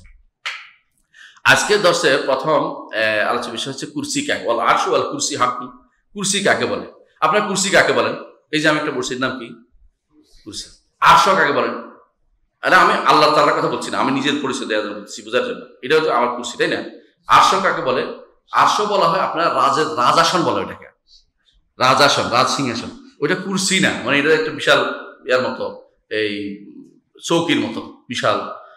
আমাদের রাজারা বলছে, রাজাদের আল্লাহর কথা বলছি না, রাজাদের কথা বলছি। রাজারা যেটাকে কুরসি আরশ বলে, এটা হচ্ছে তাদের বিশাল একটা রাজাসন, যেটাকে বলে, হ্যাঁ রাজ সিংহাসন যেটা। ওইটার মধ্যে কুরসি, চেয়ার না, এটা ওইটা আলাদা একটা জিনিস, যেটা আরো তারা অনেকটা বিশাল করে বানায় দেখানোর জন্য যে আমাদের এই আছে সেই আছে, এটা বোঝানোর জন্য বড় রকম অনেক কিছু দেয়, দুই পাশে দুইটা দেয়, ওইটা দেয়, তারা বাতাস করে, হ্যাঁ স্টেজ বানায়, স্টেজের মতো। তো এইটা বানায় বিশাল করে। এইটা হচ্ছে আমরা দুইটা ভিন্ন ভিন্ন জিনিস বুঝি। যারা এক করে বলছে তারা তো দুইটা এক করে বলছে না, বুঝার কারণ। কিন্তু আল্লাহ তাআলাটা কিন্তু আমরা বলছি না, ওরা ধরন বলছি না। তেমনি কুরসি কি? কুরসি অর্থ এমনি স্বাভাবিক অর্থ কি? Chair, chair. তো কার এই কুরসিকে, চেয়ারকে কুরসি বলাটা, এটা কিন্তু আরবি ভাষাতে প্রচুর প্রচলিত। তো এটা আমরা যদি কোনো এটা ব্যাখ্যা দেখি ইবনে তাইমিয়া রাহমাতুল্লাহ আলাইহি এটা ব্যাখ্যা করেছেন। তিনি বলছেন বৃহৎ এক দেহ বিশিষ্ট সৃষ্ট, যা আরশের সামনে পড়ে আছে। আরশ তার থেকে অনেক বড়, আরশ কুরসি থেকে অনেক বড়। আর কুরসি হচ্ছে মহান আল্লাহ পা রাখার স্থান। পা রাখছেও বলি না আমরা, পা রেখে আছে বলি না, সাবধান। আমরা যেটুকু বলছি এটুকু বলেন। ইবনে আব্বাস এটুকু বলেছেন, পা রাখার স্থান, যেটা আমরা বলেছি যে বলেছেন যে কাল মিরকাত ইলাল আরশে, কুরসি থেকে আর আরশে উঠার জন্য সিঁড়ি লাগে, সেটার মতো হচ্ছে এই কুরসিটা। এটা হচ্ছে কুরসি। তো এই কুরসি এমন এক সৃষ্টি, আল্লাহ তাআলা কোরআনে বলেছেন, ওয়াসি'a কুরসি সম্পর্কে কি বলছেন? ওয়াসি'a কুরসিয়ুহু আস-সামাওয়াতি ওয়াল আরদ। সামাওয়াতি ওয়াল আরদ, আসমান এবং জমিন বলতে কতটুকু? বিশাল, মানে সবই। কারণ আপনি বুঝেন যে আসমান এবং জমিন অর্থ হলো নিচে যা আছে, আসমান এর মাঝখানে জমিন যা আছে সব কিছু তার কুরসিতে জায়গা হয়। এটা হাদিস আমরা শুনবো, এটা বৈশিষ্ট্য আমরা শুনলে বুঝতে পারবো। এর অর্থ হচ্ছে যে আসমান এবং জমিন সবই কুরসির অভ্যন্তরে জায়গা হয়, আর কুরসি রব্বুল আলামিনের আরশের সামনে, রব্বুল আলামিনের আরশের সামনে। আচ্ছা, কুরসির কিছু বৈশিষ্ট্য আমরা উল্লেখ করি। এক নম্বর বৈশিষ্ট্য হচ্ছে কোরআনে কারিমে আল্লাহ তাআলা একটি আয়াতে কুরসির কথা আসছে, মাত্র একটি আয়াতে। এটা কোন দেখবো? আয়াতুল কুরসি। আয়াতুল কুরসি, এই একটি আয়াতের এত মূল্য কেন হলো? যে কারণে কোরআনের সবচেয়ে বড় আয়াত বলা হয়েছে না? এমনি যদি আপনি ইয়াতে গণেন, এই আয়াতের মাপকাঠি দেখুন, তাহলে আয়াতুদ দায়িন সবচেয়ে বড় হবে। ইয়া আইয়ুহাল্লাযীনা আমানু ইযা তাদায়ানতুম বিদাইন ইলা আজালিন মুসাম্মা, এক পৃষ্ঠা পুরা এই আয়াতটা। কিন্তু আল্লাহ তাআলা আল্লাহ তাআলা এই আয়াতুল কুরসি দিয়েছেন। রাসূলুল্লাহ সাল্লাল্লাহু আলাইহি ওয়াসাল্লাম বলেছেন আয়াতুল কুরসি হচ্ছে কোরআনের সবচেয়ে বড় আয়াত। কেন বড় আয়াত হলো জানেন? কুরসির আলোচনা আছে, তো কুরসি তো বিশাল, এই জন্য। এবং আরো আছে, এটার মধ্যে আল্লাহর নাম এবং গুণ আছে, উল্লেখ আছে প্রচুর পরিমাণে। আল্লাহ পরিচয় দিচ্ছে। আল্লাহ তিনি কে? লা ইলাহা ইল্লাহু আল হাইয়ুল কাইয়্যুম লা তাখুযুহু সিনাতুন ওয়ালা নাওম, পুরোটাই আল্লাহর গুণ, আর কিছু না, সব আল্লাহ পরিচয়। আল্লাহ তিনি কেমন? তিনি হাই আল কাইয়্যুম, তিনি সর্বসত্তা, চিরঞ্জীব, সর্বসত্তা ধারক। লা তাখুযুহু সিনাতুন ওয়ালা নাওম, তাকে কোনো তন্দ্রাও পায় না, ঘুমও পায় না। লাহু মা ফিস সামাওয়াতি ওয়া মা ফিল আরদ, আসমান জমিনের সব মালিকানা কার? আল্লাহ। মান যাল্লাযী ইয়াশফা'ু ইনদাহু, তার কাছে কেউ সুপারিশ করতে পারবে না ইল্লা বিইজনি, তার অনুমতি ব্যতীত। ইয়ালামু মা বাইনা আইদিহিম ওয়া মা খালফাহুম, মানুষের পিছনে সামনে যা আছে সব তিনি জানেন। ওয়ালা ইউহিতুনা বিশাইইন মিন ইলমিহি, কেউ আল্লাহর ইলমের সামান্য কানা করিও খবর রাখে না, আল্লাহ কি জানেন কেউ বলতে পারবে না। যেটা ইল্লা বিমা শাআ, যেটা আল্লাহ জানিয়েছে, এটা তার নবীদেরকে যা জানিয়েছে সেটা ছাড়া বাইরে কিছু জানার কোনো ক্ষমতা কারো নাই। ওয়াসি'a কুরসিয়ুহুস সামাওয়াতি ওয়াল আরদ, সামাওয়াতি ওয়াল আরদ, আসমান জমিন সবই তার কুরসিতে জায়গা হয়, একটা বিশাল। এই জন্য এটা প্রথম বৈশিষ্ট্য হচ্ছে আসমান এবং জমিন এত বড় হওয়া সত্ত্বেও, এত বড় কই আপনি এখনো ধারণা করতে পারেন নাই, কত কিছু সৃষ্টি এখনো সব সৃষ্টি বের করতে পারে নাই। এখনো নাসারা বসে রয়েছে লাগাইয়া যে বের করবে কোথায় কোথায় নতুন কোন গ্রহ নক্ষত্র খুঁজে বের করতেছে কোন, তারপরেও খুঁজে পেচ্ছে না। এই সবই ওয়াসি'a কুরসি, এগুলি সব আরো কত কিছু আছে আল্লাহ জানে। এগুলো তো শুধু জমিন, এর মাঝখানে, জমিন এবং আসমানের মাঝখানে অংশ, আসমান থেকে উঠতেই পারে নাই, সে সব তো আসমান, এগুলি সবই তার কুরসির ভিতরে জায়গা হয়। ওয়ালা ইয়াউদু হিফযুহুমা ওয়াল আলিয়্যুল আযীম, এগুলি হেফজ করতে, সংরক্ষণ করতে আল্লাহর কোনো কষ্ট হয় না। তিনি আলী, সবকিছুর উপরে, আযীম, সবচেয়ে বড় তিনি। সুতরাং এই রব্বুল আলামিন তিনি তার পরিচয় এই আয়াতে দিয়েছেন বলেই এই আয়াত হচ্ছে সবচেয়ে বড় আয়াত, সবচেয়ে বড় আয়াত। সুতরাং দেখা গেল যে এই আয়াতটি সম্পর্কে রাসূলুল্লাহ সাল্লাল্লাহু আলাইহি ওয়াসাল্লাম যে হাদিসটি বলেছেন সেটা আমরা এখন পড়ি, তাতে বুঝতে পারবেন। উবাই ইবনে কাব রাদিয়াল্লাহু আনহু, তিনি একদিন তাকে রাসূলুল্লাহ সাল্লাল্লাহু আলাইহি ওয়াসাল্লাম তাকে বললেন, আবুল মুনজির, ওনার লকব ছিল, কুনিয়াত ছিল, এটা আবুল মুনজির কুনিয়াত ছিল। আবুল মুনজির, তুমি কি জানো আল্লাহর কিতাবের মধ্যে সবচেয়ে বড় আয়াত কোনটি? তখন তিনি বললেন যে আল্লাহ তার রাসূল জানে, আল্লাহ তার রাসূল জানে। তখন বলবেন এটা যখন ওই সময়, এখন আমরা আল্লাহ রাসূল আলাম বলবো না, এটা কারণ আল্লাহ রাসূল আলাম তো আমাদের কেউ প্রশ্ন করতেছে না, এখন জিজ্ঞাসা করলে আমরা কি বলতো? আল্লাহ আলাম বলতে হবে, কারণ রাসূল আলামের অংশ যদি জানতেন আমাদের জানাইতেন। এখন বলতে হবে আমাদের কেউ জানে কিছু, বলতে হবে কি আল্লাহ আলাম, আল্লাহ জানে, যদি না জানি বলতে হবে আল্লাহ আলাম। এখন আল্লাহ রাসূল আলাম বলা যাবে না, বুঝছেন তো? এটা তখনকার দিন সাহাবায়ে কেরামের জন্য খাস ছিল, কারণ তখন ওহী নাজিলের সময় ছিল, এখন জানাতে চাচ্ছেন এই জন্য আল্লাহ রাসূল আলাম। কিন্তু আমাদের কাছে এখন কি বলতে হবে? আল্লাহ আলাম, আল্লাহ আলাম বলতে হবে। কিছু না জানলে কি বলতে হবে? আল্লাহ আলাম, আল্লাহ বেশি জানে। আচ্ছা, ক্বালা ইয়া আবুল মুনজির, তিনি রাসূলুল্লাহ সাল্লাল্লাহু আলাইহি ওয়াসাল্লাম তখন বললেন যে তুমি কি জানো যে কোন আয়াত আল্লাহর কিতাবে সবচেয়ে বড়? তিনি আবার বললেন যে না। তখন তিনি রাসূলুল্লাহ জানিয়ে দিলেন আল্লাহু লা ইলাহা ওয়াল হাইয়ুল কাইয়্যুম। এটা কে বললেন? না, রাসূলুল্লাহ সাল্লাল্লাহু আলাইহি ওয়াসাল্লাম বলেন নাই, উবাই ইবনে কাব বলছেন। তিনি বলছেন যে আমার কাছে মনে হচ্ছে এটা। রাসূলুল্লাহ সাল্লাল্লাহু আলাইহি ওয়াসাল্লাম মানে যখন জিজ্ঞাসা করলেন তুমি কি জানো কিনা, বলে আমার মনে হয় এটা। তিনি আলহামদুলিল্লাহ ওই সময়ে যে সমস্ত কিছু হবে মনে রাখবেন এগুলো কোনো কেয়াস করে বলা জিনিস না, আল্লাহ তাআলা তাদের অন্তরে ঢেলে দিয়েছেন, এটা বিশ্বাস করতে হবে। এটা হলো কি জন্য তাশরীর যুগ বলে এটাকে, শরীয়ত প্রবর্তনের যুগ। শরীয়ত প্রবর্তনের যুগ, শরীয়ত প্রবর্তনের যুগে যা যা হয়েছে এটার উপরে কেয়াস করে এখন নতুন করে বানানো যাবে না, যে আমার অন্তরে ঢেলে দিচ্ছে আমি বলে দিচ্ছি এটা, আমি এটা স্বপ্নে দেখছি এটা বলে এগুলো কাজ হবে না, এগুলো চলবে না এখন। এটা ওই সময়ের যুগে কাজে লাগবে, ওই সময় স্বপ্নটাও কাজে লাগবে, কিন্তু তাশরীর যুগ এটা। ওই সময় স্বপ্নে দেখছে আজান, কাজে লাগছে, বুঝছেন? ওই সময় একজনে আসা পিছনে বলছে রব্বানা লাকাল হামদ হামদান কাসীরান তাইয়িবান মুবারাক, রাসূল অনুমোদন করেছে, হয়ে গেছে। এখন একটা স্বপ্ন দেখলে অনুমোদন করবে কে? এখন অনুমোদন করবে কে? রাসূলের কাছে যায় অনুমোদন করার ব্যাপার আছে না, এটা কেউ করবে? সুতরাং এখন স্বপ্ন দেখলেও কাজ হবে না। এই সমস্ত কিছু আসে পিছন দিয়ে একটা বলে দিলাম, রাসূলের জগতে এরকম বেশি বলছে, এক সাহাবী রাসূল তো মানা করে না, মানা করে অনুমোদন তো করছে, তোমারটা অনুমোদন করবে এটাকে? তুমি তো হুটু যাই নতুন কথা বানাচ্ছ। এই জন্য যারা এরকম দলিল দেয় যে আপনি কি রাসূলের যুগে আছেন নাকি, কোন যুগে বাস করেন এটা খেয়াল রাখবেন না, আপনি কোন দেশে বাস করেন, এখন বাংলাদেশে না কোন জায়গায় বাস করতেছেন দেওয়া করা দরকার। এই সমস্ত মানুষ সন্দেহের মধ্যে তাদের জীবনটা অতিবাহিত করে, এই জন্য তারা অনেক সময় দেখবেন যে এই জাতীয় কথা বলে আপনাকে বিভ্রান্ত করতে পারে। আলা কুল্লি হাল, তো আবুল মুনজির অর্থাৎ উবাই ইবনে কাব রাদিয়াল্লাহু আনহু তিনি ছিলেন কোরআনের জামে, যারা কোরআন জমা করছে তাদের একজন, এবং তিনি ছিলেন কোরআনের এত সুন্দর কেরাত করতে রাসূলুল্লাহ তার প্রশংসা করতেন। তো উবাই ইবনে কাব রাদিয়াল্লাহু আনহু বললেন যে আল্লাহু লা ইলাহা ইল্লাহুল হাইয়ুল কাইয়্যুম, মানে বললেন আল্লাহ তাআলা তার অন্তরে ঢেলে দিলেন, তিনি উত্তর দিলেন। রাসূলুল্লাহ সাল্লাল্লাহু আলাইহি ওয়াসাল্লাম তার অন্তরের মধ্যে হাত দিয়ে বললেন যে লিয়াহনিকাল ইলমু ইয়া আবুল মুনজির, আবুল মুনজির ইলম যেন তোমার জন্য আনন্দ প্রদানকারী হয়, অর্থাৎ তোমার অন্তরের ভিতরে ইলম আল্লাহ ঢেলে দেয়। আলহামদুলিল্লাহ, দোয়া করে দিলেন। এর তো হচ্ছে সবচেয়ে বড় আয়াত হচ্ছে আয়াতুল কুরসি। কেন? কুরসি থাকার কারণে, কুরসির আলোচনা, কুরসি সবচেয়ে এমনিতেই বড়। তবে দ্বিতীয় বৈশিষ্ট্য হচ্ছে কুরসি আরশের চেয়ে ছোট, কুরসি আরশের চেয়ে ছোট। রাসূলুল্লাহ সাল্লাল্লাহু আলাইহি ওয়াসাল্লাম বলেছেন মাল কুরসি ফিল আরশে ইল্লা কাহালকাতিম মিন হাদিদিন উলকিয়াত বাইনা যহরানাই ফালাতিমিল আরদে। কুরসির সামনে, আরশের সামনে কুরসি হচ্ছে যেন একটা লোহার রিং আছে না, আংটা, যেমন দরজার মধ্যে আংটা লাগায় না, আংটা লাগায় না তালা লাগানোর জন্য, এরকম একটা আংটা, এরকম একটা আংটা পড়ে আছে, বিশাল ভূমিতে একটা আংটা পড়ে আছে। কুরসি কত, আরশ কত বড়, আর কুরসি একটা আংটার মতো, সেটা তুলনা। বিশাল মরুভূমিতে একটা আংটা পড়ে আছে, আসলে খুঁজিয়ে দেবো অর্ধ কঠিন। সেই বিশাল মরুভূমিতে একটা আংটা যেরকম পড়ে আছে, আরশের সামনে কুরসি এরকম একটা পড়ে আছে, আর এই কুরসিতে আসমান জমিন সব জায়গা হয়ে যায়। সুবহানাল্লাহ, মানে এত কিছু জায়গা হয়ে যায় এই আংটার ভিতরে, এত কিছু জায়গা হয়।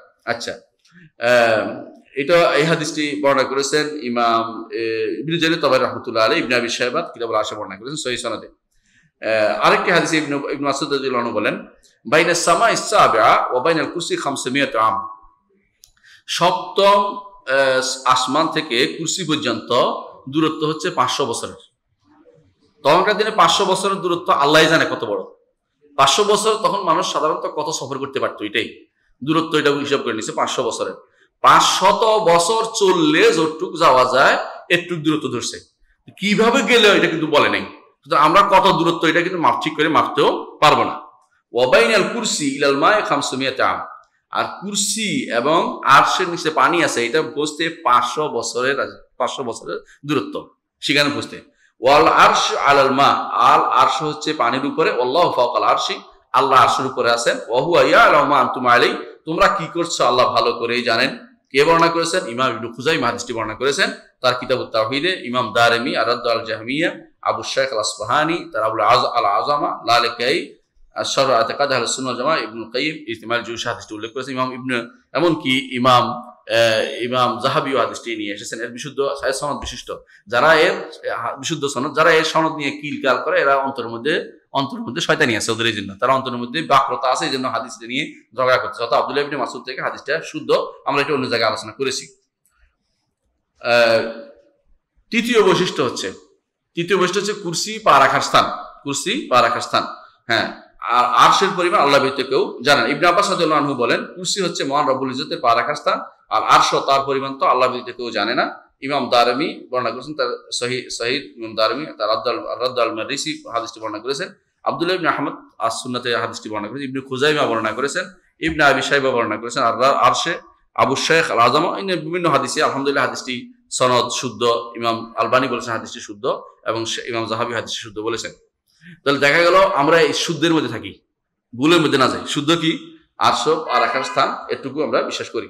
আর কুরসি পা রাখার স্থান, হ্যাঁ কুরসি পা রাখার স্থান। মদ কাদামাই আছে, দুই পা বলা যাবে, হাদিসে আছে এরকম, মদ কাদামাই আছে, হাদিসে আছে, বলা যাবে। আচ্ছা, কুরসির ব্যাপারে এখন আমরা একটুকু 3টা বৈশিষ্ট্য আমরা জানলাম, এর বেশি আমাদের কাছে আর হাদিসে আসে নাই, কোরআনও আসে না, হাদিসে আসে না, আমরা এই যে সীমাবদ্ধ থাকি। কুরসির ব্যাপারে কিছু ভুল তথ্য আছে। একদল আমরা একটু আগে বলেছিলাম আরশ কুরসি এক করে দেখো, দুইটা একই জিনিস, দুইটা এক জিনিস না, দুইটা এক জিনিস না, দুইটা এক জিনিস না। আচ্ছা, দ্বিতীয় হচ্ছে যে কেউ কেউ বলে যে কুরসি বলতে বাস্তবে কিছু নাই, কুরসি হচ্ছে উপমা দিছে আল্লাহ তাআলা, নাউযুবিল্লাহ। এই জন্য তারা বলে আল্লাহ তাআলা বড়ত্বের উপমা দিচ্ছে, তিনি কত বড় এটা বুঝাইছে, ওয়াসা কুরসি ওয়াসা আযমাতু, তিনি কত বড়, আসমান জমিন সবকিছু তিনি ধারণ করতে পারেন, এটা তারা বুঝে। তাদের কাছে কুরসি কোনো সৃষ্ট জিনিস না, এটা হচ্ছে অশরীরী জিনিস, অর্থাৎ তার ধরে নেওয়া জিনিস, এটা কোনো সৃষ্ট জিনিস না। আর আমাদের কাছে কুরসি কি সৃষ্ট জিনিস, সৃষ্ট জিনিস, আল্লাহ সৃষ্ট জিনিস। আল্লাহ তার রুবিয়তের প্রমাণ, তিনি বিশাল কুরসি তিনি সৃষ্টি করেছেন, যেমন কুরসির চেয়ে বড় আরশ তিনি সৃষ্টি করেছেন। হ্যাঁ, তো এখানে তারা যেটা বলে থাকে যে বড়ত্ব প্রকাশক, তাদের এই কোনো দলিল আসলে শুদ্ধ নয়, এটা ভুল, পথভ্রষ্টতা।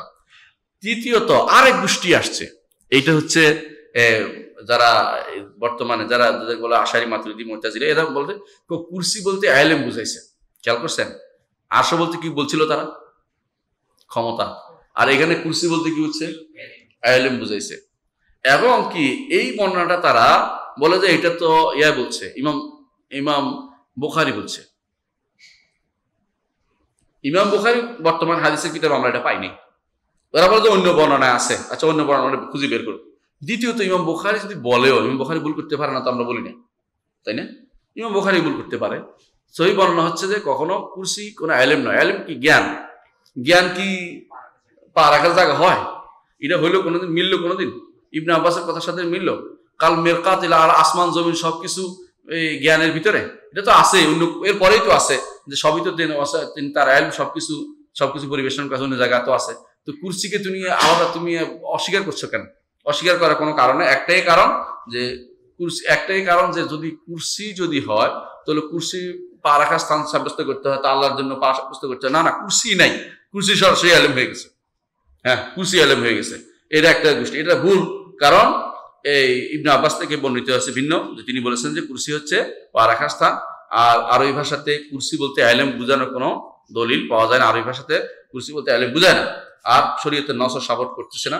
তাছাড়া যে কুরসি সম্পর্কে আল্লাহ বলেছেন যে আসমান জমিনকে পরিবেশন করে সূরা বাকারাতে। আর ইলম তো আরো ব্যাপক, কারণ ইলম সম্পর্কে আল্লাযিনা ইয়াহমিলুল আরশা ওয়া মান হাওলাহু ইউসাব্বিহুনা বিহামদি রাব্বিহিম ওয়া ইস্তাগফিরুনা লিল্লাযিনা আমানু রাব্বানা ওয়াসআতা কুল্লা শাইইন রাহমাতাও ওয়া ইলমা। যদি কুরসি ইলম হয়, খেয়াল করেন, তাহলে আমরা আরশের কি বলবো?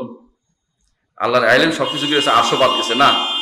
কুরসি ইলম হইতে পারে না। এই জন্য আল্লাহ তাআলা যারা আরশ বহন করে ফেরেশতারা, তারা বলে আল্লাহ আপনি আপনার রহমতে এবং ইলমে আপনি সব কিছুকে আপনার পরিবেশন করে আছেন, রহমত এবং ইলমকে। তাহলে আপনি যদি কোনো বলেন যে কুরসি বলতে ইলম বুঝাইছে, তাহলে আপনি তো আরো কিছুকে বাদ দিলেন, শুধু তার ইলম, তাহলে আসমান জমিনকে ঘিরে আছে না? আসমান জমিন ছাড়াও সবকিছুকে আল্লাহ তাআলা ইলম কি আছে, ঘিরে আছে, এতে কোনো সন্দেহ নাই। সুতরাং আপনার ইলম অনুবাদ করা কখনো শুদ্ধ হয় না, আর ইলম অনুবাদ আরবিতে আসেও নাই। আচ্ছা, আবার কেউ যারা বলে আরশ কুরসি একই জিনিস, তারা বলে, আবার তাদের মধ্যে একদল বলে যে আরশ কুরসি বলে রাজত্ব বুঝাইছে, একই কথা তারা বলে থাকে যে রাজত্ব হতে পারে, মানে গরিবের আগে চলে গেছে তারা, কিন্তু অর্থাৎ কুরসিকে তার যথাযথ স্থানে যেভাবে রাখা সেভাবে রাখে না। আমরা কি বলি, এখন আবার বলছি, আরশ এবং কুরসি হক। আমরা কি বলবো? আরশ এবং কুরসি হক। আরশ এবং কুরসি হক অর্থ কি? আমরা আবার বলছি এটা যে আল্লাহ তাআলা এবং তার রাসূল যে সংবাদ দিয়েছেন তা অবশ্যই সত্য, তার উপর বিশ্বাস করতে হবে। আরশ এবং কুরসি ভিন্ন ভিন্ন জিনিস, আর কুরসির চেয়ে আরশ অনেক বড়, অনেক বড়। আর কুরসির ভিতরে আসমান জমিন সবকিছু জায়গা হয়। আর কুরসির ভিতরে আসমান জমিন সবগুলি 7টি দিরহামের মতো। কুরসির ভিতরে 7টি মুদ্রার মতো, 7টি মুদ্রা পড়ে আছে। 7টি মুদ্রা আছে না, আমাদের টাকা কয়েন পড়ে আছে, এরকম কুরসি এত বড়। আর কুরসি আরশের সামনে একটা পেলের একটা আংটার মতো।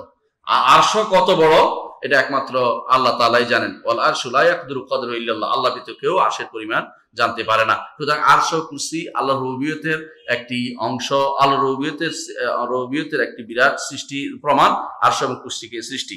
এই জন্য বড় সৃষ্টি হচ্ছে, এই জন্য বারবার আল্লাহ তাআলা কোরআনে কারিমে সবচেয়ে বড় সৃষ্টির কথা বলে আল্লাহ তাআলা কখনো এটাকে আযীম বলেছেন। হ্যাঁ, হুয়া রব্বুল আরশিল আযীম, আরশ সবচেয়ে বড়টা, বড় সৃষ্টি, এটা বড় সৃষ্টি। অথচ যারা আল্লাহ তাআলা যারা আরশ এবং কুরসিকে সাব্যস্ত করে না, তা আল্লাহর রুবুবিয়তকে যথাযথভাবে তারা সাব্যস্ত করছে না, তাদের তাওহীদের রুবুবিয়তে তাদের সমস্যা আছে। বুঝাতে পারছি? আলহামদুলিল্লাহ।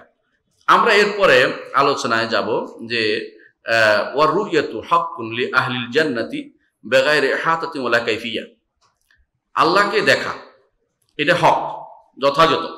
আল্লাহকে দেখার বিষয়টি যথাযথ। আল্লাহকে দেখবে প্রত্যেকটি রুইয়াতু হক, দেখবে জান্নাতীরা তাকে দেখতে পাবে, আল্লাহ জান্নাতীরা তাকে দেখতে পাবে, এটা দেখাটা হক। হক মানে কি? আবারও বলছি, এটা যেহেতু আকীদার বিষয়, খবর, সংবাদ যেটা দেওয়া হয়েছে কোরআন এবং সুন্নাতে, এটা সত্য, এটা হচ্ছে হক।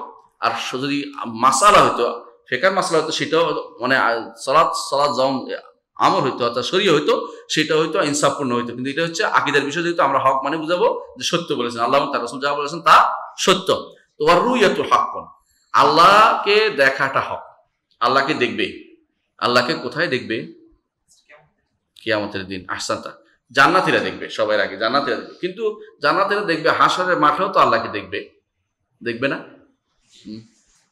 জান্নাতে হাশরের মাঠেও দেখবে, কিন্তু হাদিসে আছে, সহিহ মুসলিমের হাদিসে আছে একটা হাদিস, সেটা হচ্ছে আল্লাহ তাআলা তখন বলবেন হাশরের মাঠে যে ঠিক আছে, যারা যার ইবাদত করতো তার পিছনে করে চলে যাও। সহিহ মুসলিমের হাদিস। তখন যে যেটার ইবাদত করতো ওইটার মতো একটা বানিয়ে দেওয়া হবে, এটা তাকে লেফট রাইট করতে করতে কোথায় নিয়ে যাবে? জাহান্নামে চলে যাবে। বাকি থাকবে ঈমানদাররা আর মুনাফিকরা, এই দুই গোষ্ঠী বাকি থাকবে। মুনাফিকরা কেন থাকবে? হ্যাঁ, তারা সালাত আদায় করতো, তাদের কোনো বাহ্যিকভাবে তাদের তো কোনো ইবাদত করার মতো কিছু দেখা যাচ্ছে না, এই জন্য তারাই থেকে যাবে। থেকে গেলে আল্লাহ তাআলা এসে বলবেন যে আমি তোমাদের রব, আমি তোমাদের রব। তো ঈমানদাররা বলে না, আপনি আমাদের, মানে হাশরের মাঠে আসছে আল্লাহ তাআলা, তাদের প্রথমে তো আল্লাহ তাদের দেখে নাই কোনোদিন, তো বলে না আপনি আমাদের রব, আমরা কিভাবে বুঝবো?